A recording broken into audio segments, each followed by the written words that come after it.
Vidéo pour comprendre ce que j'attends sur la course à pied. Il y a 5 choses différentes.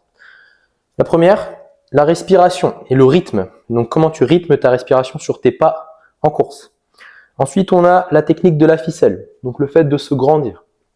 Ensuite, en 3, on a la mécanique Babinski. Donc talon bord externe, je monte sur pointe de pied. Talon bord externe, je monte sur pointe de pied. Donc ta technique de pas soit précise.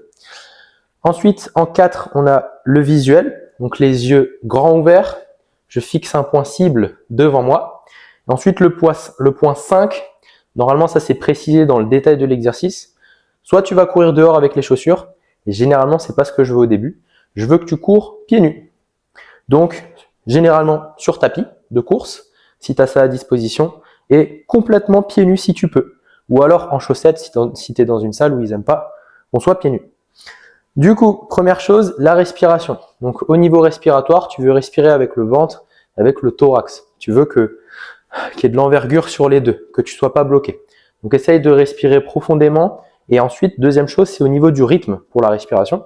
Donc il faut que tu rythmes ta respiration sur tes pas. Donc imaginons, je fais 3 pas, j'inspire, 3 pas, j'expire. 3 pas, j'inspire, 3 pas, j'expire. Il faut que tu chopes un rythme, une fois que tu as ton rythme, que tu le gardes.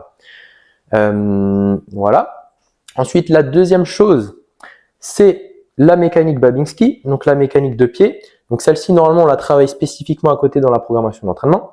Donc, talon, bord externe, je déroule la partie extérieure du pied et ensuite, je monte sur gros orteil et c'est le gros orteil qui propulse le poids de corps en avant.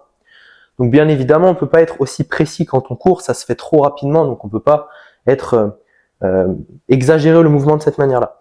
Mais il faut que tu aies ça en tête, c'est-à-dire que tu amortis le mouvement le plus possible avec la partie extérieure. Donc tu essaies vraiment d'avoir un pas qui est fluide, où tu ne subis pas, tu sens que ton pied il est fort et que tu as le contrôle de ton pied pour que lui il puisse emmagasiner ton poids de corps. Une fois que le poids de corps il est emmagasiné, donc j'ai fluidement absorbé mon poids de corps et ensuite je vais propulser vers l'avant. Donc je vais aller plus sur l'intérieur du pied, donc je vais quitter la partie extérieure du pied, je vais aller sur l'intérieur du pied. Et ensuite, avec le gros orteil, je vais propulser mon poids de corps vers l'avant. Donc, il faut que tu aies ça en tête. J'amortis le poids de corps et je propulse.